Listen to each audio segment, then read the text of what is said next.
The Democratic Republic of Congo, a nation blessed with abundant natural resources, lush rainforests teeming with life, a vast mineral wealth beneath its soil. But this natural bounty has also been its curse. For over a century, Congo has been plundered, its people exploited, its history rewritten by those who sought to control its riches. This is a story of greed, corruption, and violence on an unimaginable scale. It's a story that begins in the heart of Africa. It stretches across continents and continues to this day. It's a story that needs to be told. We will journey deep into the heart of darkness. We will uncover the hidden truths and expose the lies that have fueled this exploitation. This is the story of how a nation was stolen.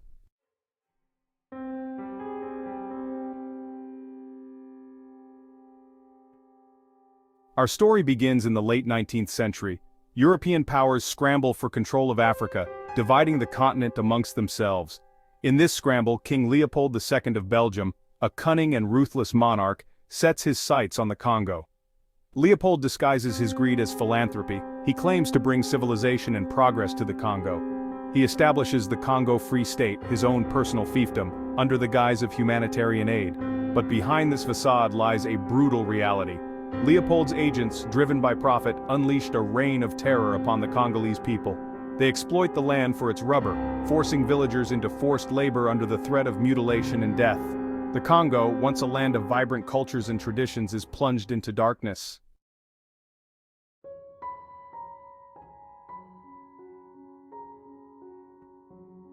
International outrage eventually forces Leopold to relinquish his personal control over the Congo. However, the exploitation doesn't end. Control simply shifts from the hands of a king to the clutches of corporations. Companies like the Union Minière de Haut-Katanga descend upon the Congo, drawn by its vast mineral wealth. They extract copper, diamonds, and uranium, fueling the industries of Europe and America. The Congolese people, denied their basic rights and freedoms, continue to toil in inhumane conditions. The world turns a blind eye as profits flow out of the Congo and into the coffers of multinational corporations. The Congolese people are denied their fair share of their own nation's wealth. They become strangers in their own land.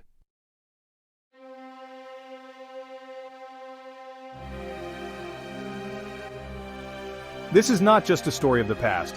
The legacy of exploitation continues to cast a long shadow over the Congo. Even after independence in 1960, the country has been plagued by instability, conflict, and the relentless demand for its resources. The assassination of Patrice Lumumba, the country's first democratically elected prime minister, marked a turning point. Lumumba, a charismatic leader who dared to challenge the neo-colonial order, was brutally silenced with the complicity of Western powers. Today, the Congo remains locked in a cycle of poverty and violence. Armed groups, fueled by the illicit trade in minerals, terrorize civilians. Multinational corporations continue to profit from the country's vast mineral wealth, often with little regard for the human cost.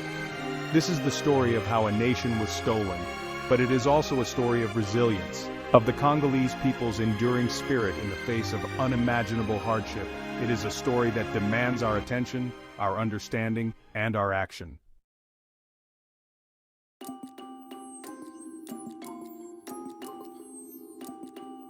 Leopold understands the power of public image.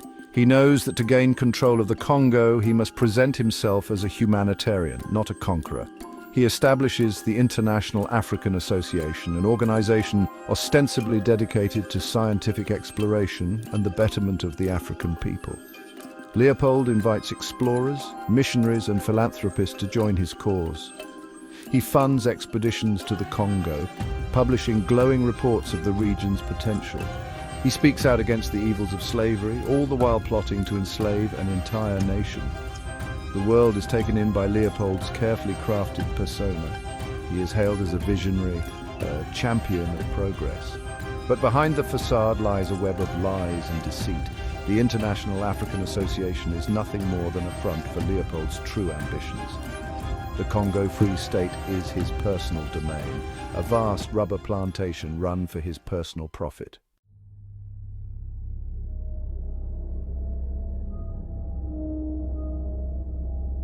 With the Congo Free State firmly under his control, Leopold unleashes a reign of terror upon the Congolese people. He creates a private army, the Force Publique, to enforce his will. Armed with modern weapons and driven by greed, the force publique terrorizes the countryside, forcing villagers into servitude. Rubber, the black gold of the age, becomes the engine of Leopold's greed. Villages are given impossible quotas to meet. Men, women, and children are forced to labor in the scorching heat, tapping rubber vines deep in the jungle. Those who fail to meet their quotas face horrific punishments. The force publique, notorious for its brutality, becomes synonymous with terror. They employ systematic torture, mutilation, and murder to maintain control. Villages are burned, hostages are taken, and acts of unspeakable cruelty become commonplace.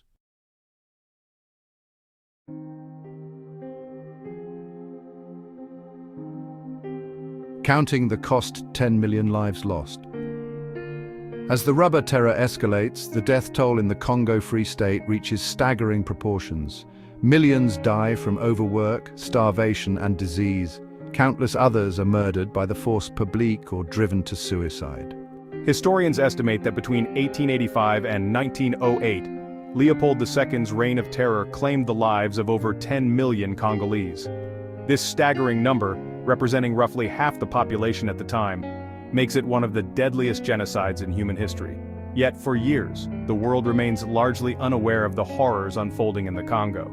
Leopold, a master manipulator, uses his wealth and influence to silence critics and suppress information. He bribes journalists, intimidates witnesses, and uses his diplomatic skills to deflect international scrutiny. European missionaries, their faces etched with concern, stand amidst a group of malnourished Congolese children. These missionaries would play a key role in exposing the truth about Leopold's regime.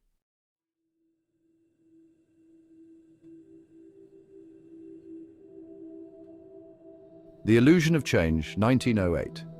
Leopold II, shamed and condemned by the international community, relinquishes his personal control over the Congo Free State. The Belgian government, under pressure to address the atrocities of Leopold's rule, formally annexes the territory, renaming it the Belgian Congo.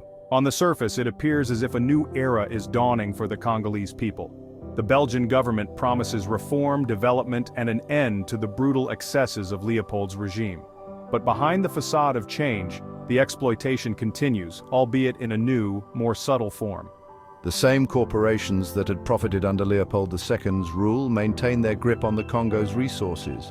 They quickly adapt to the new political reality, securing concessions and privileges from the Belgian government, eager to maintain access to the Congo's vast wealth. The Congolese people, denied basic rights and freedoms, find themselves still trapped in a system designed to exploit their labor and their land. The illusion of change masks the grim reality. The chains of colonialism may have loosened, but they have not been broken. The rise of Union Minière, a corporate giant. Union Minière du Haut-Katanga, known simply as Union Minière, emerges as a dominant force in the Belgian Congo. Backed by Belgian and international investors, it acquires vast mining concessions in Katanga. Union Minière operates as a state within a state, building mines, railways, and towns. The company's profits soar, fueling Belgium's post-war economic recovery. However, the human cost remains hidden, relying on forced labor. Congolese men work in dangerous conditions for meager wages.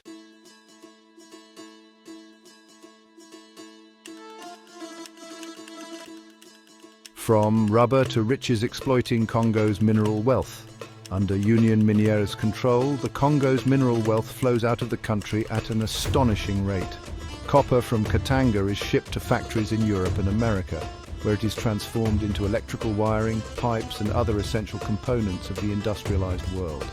Cobalt, another valuable mineral found in abundance in the Congo, is used in the production of high-strength alloys, magnets, and batteries. The demand for cobalt soars during this period, driven by the growth of the automobile and aviation industries. Union Minière and other corporations reap enormous profits, transforming the Belgian Congo into one of the most profitable colonies in the world. However, this wealth does not trickle down to the Congolese people. Instead, it is siphoned off to line the pockets of shareholders and investors in Europe and America.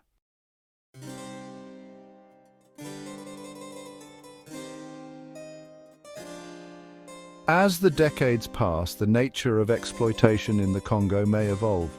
but the fundamental dynamic remains unchanged.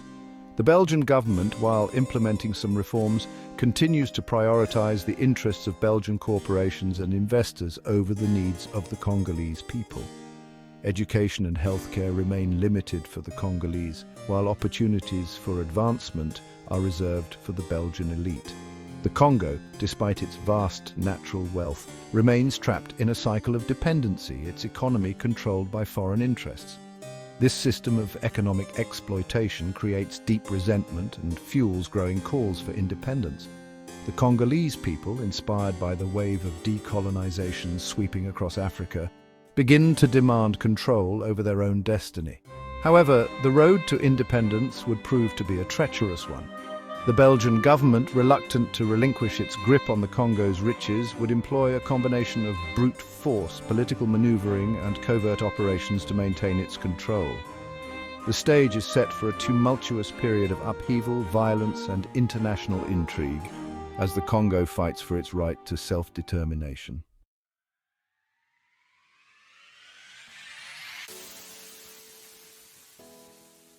June 30th, 1960.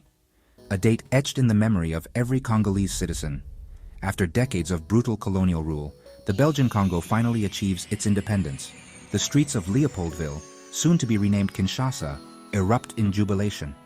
The Congolese people, filled with hope and anticipation, celebrate their newfound freedom. The Belgian flag, a symbol of oppression for generations, is lowered for the last time. In its place, the flag of the Republic of Congo, a symbol of hope and unity, is raised. The crowd roars its approval, their voices united in a powerful chorus of freedom. At the official independence ceremony, a young charismatic leader named Patrice Lumumba takes center stage. Elected as the Congo's first prime minister, Lumumba embodies the aspirations of his people. His words, filled with passion and conviction, resonate deeply with the crowd. Lumumba speaks of freedom, of unity, of the Congo's rightful place on the world stage. He envisions a nation free from colonial exploitation, a nation where the Congolese people control their own destiny. His words ignite a fire of hope in the hearts of millions.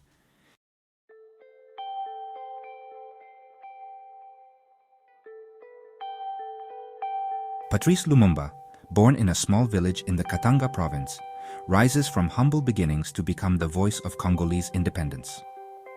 A gifted orator and a passionate advocate for social justice, Lumumba captures the imagination of the Congolese people. He rails against the injustices of colonialism, exposing the brutal exploitation of the Congolese people and their resources. He demands true independence, not just a transfer of power from one colonial master to another. Lumumba's message of Pan-African unity and economic independence resonates far beyond the borders of the Congo. He becomes a symbol of hope for colonized people across the continent and a threat to the established colonial order. His charisma, his eloquence, and his unwavering commitment to the Congolese people make him a beacon of hope in a world still grappling with the legacy of colonialism. But his rise to prominence also makes him a target.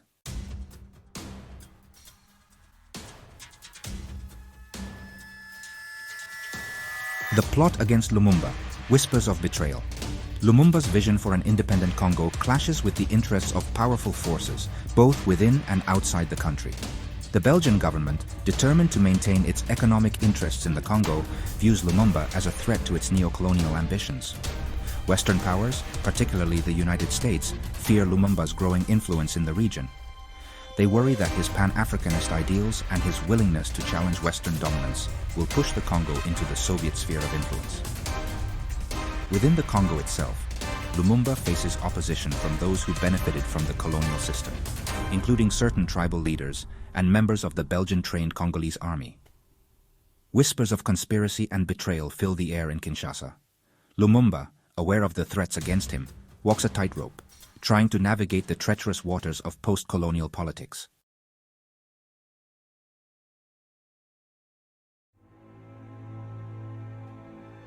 The plot against Lumumba unfolds with chilling speed. Just months after independence, the country is plunged into chaos as a mutiny erupts within the Congolese army, orchestrated with Belgian support. The country descends into violence and instability. Lumumba, betrayed by those he trusted, is placed under house arrest, then brutally assassinated by Belgian-backed forces. His death, a turning point in Congolese history, extinguishes the flame of hope that had burned so brightly just months earlier. The assassination of Lumumba plunges the Congo into a prolonged period of turmoil and violence. The country becomes a pawn in the Cold War, as various factions, backed by foreign powers, vie for control of its vast resources. Lumumba's dream of a united, prosperous, and independent Congo lies shattered. His legacy, however, lives on, inspiring generations of Congolese and people around the world to fight for justice, equality, and self-determination. His martyrdom serves as a stark reminder of the human cost of colonialism and the enduring power of hope in the face of oppression. The spoils of war, from Cold War to resource curse. The assassination of Patrice Lumumba marks a turbulent era for the Democratic Republic of Congo. Foreign powers, eager to exploit its mineral wealth, fuel conflict and instability. The U.S. supports Mobutu Sese Seko, who seizes power in a coup. Mobutu establishes a corrupt regime, plundering Congo's resources. Congo becomes a textbook example of the resource curse. Mineral wealth lines the pockets of Mobutu and foreign corporations. The legacy of conflict and exploitation continues to haunt Congo.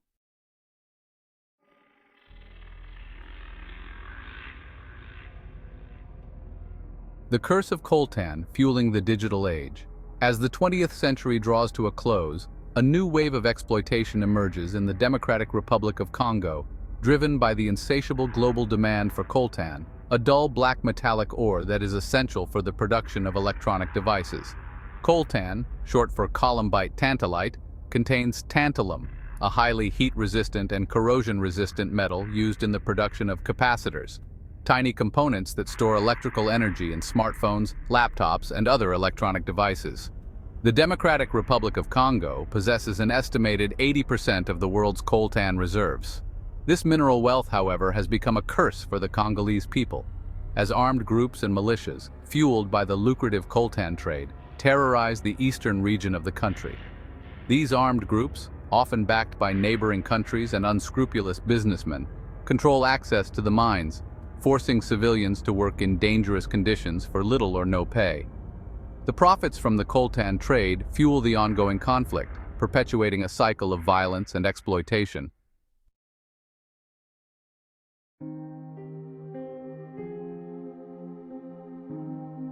Children of the mine's innocence lost. One of the most tragic consequences of the coltan trade is the exploitation of children. In the conflict-ridden eastern region of the Democratic Republic of Congo, thousands of children, some as young as 7 years old, are forced to work in the coltan mines. These children, deprived of education and childhoods, toil long hours in dangerous and unhealthy conditions. They dig for coltan with rudimentary tools, often working barefoot and without any safety equipment. Many children suffer from respiratory illnesses, skin diseases, and other health problems caused by exposure to dust, chemicals, and heavy loads. They are also at risk of injury or death from accidents, landslides, and violence in the mines. The exploitation of these children is a stain on the conscience of humanity. It is a stark reminder of the human cost of our insatiable appetite for electronic devices and the urgent need for ethical sourcing of minerals.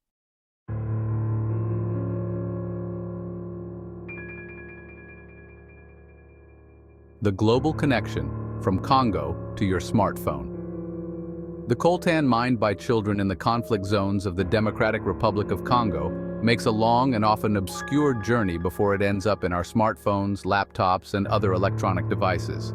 The coltan ore, often smuggled out of the Congo through neighboring countries, is sold to middlemen and exporters. It is then shipped to processing plants in Asia, where it is refined into tantalum powder. The tantalum powder is then sold to electronics manufacturers, who use it to produce capacitors and other components for electronic devices. These devices are then shipped to consumers around the world, who are often unaware of the human cost hidden within their shiny new gadgets. This complex and often opaque supply chain makes it difficult to track the origin of coltan and other minerals used in electronics. This lack of transparency allows for the continuation of human rights abuses and conflict financing.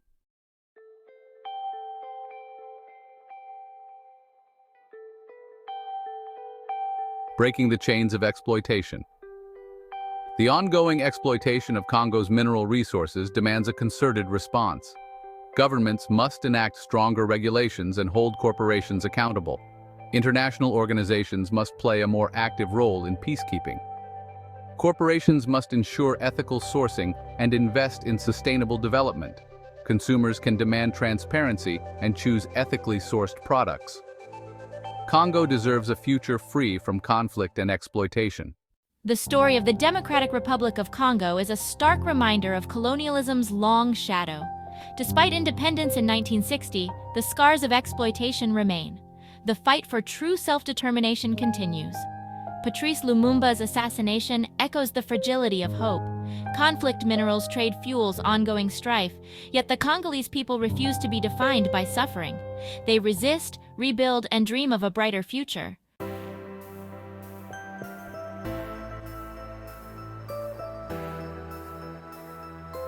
Even in the face of adversity, seeds of hope are being sown across the Democratic Republic of Congo. A new generation of Congolese leaders, activists, artists, and entrepreneurs are emerging, determined to shape their own narrative and build a better future for their nation. Grassroots organizations, led by passionate individuals, are working tirelessly to empower communities, promote education, improve healthcare, and protect human rights. They are challenging the status quo, demanding accountability, and building a more just and equitable society from the ground up. International partnerships based on mutual respect and shared goals are providing vital support for development projects, capacity building, and conflict resolution initiatives. These collaborations, while acknowledging the complexities of the past, are focused on creating a more sustainable and prosperous future for all Congolese. The path ahead will be challenging and progress may be slow and uneven, but the seeds of hope have been planted, and they are beginning to take root. The journey from exploitation to empowerment has begun, and the Congolese people, with their resilience and determination, are leading the way. For too long, the story of the Democratic Republic of Congo has been told by outsiders, its narrative shaped by the agendas of colonizers. It is time for the Congolese people to reclaim their own narrative, to tell their own story, and to ensure that their voices are heard. Efforts are underway to document and preserve the rich history and cultural heritage of the Congo.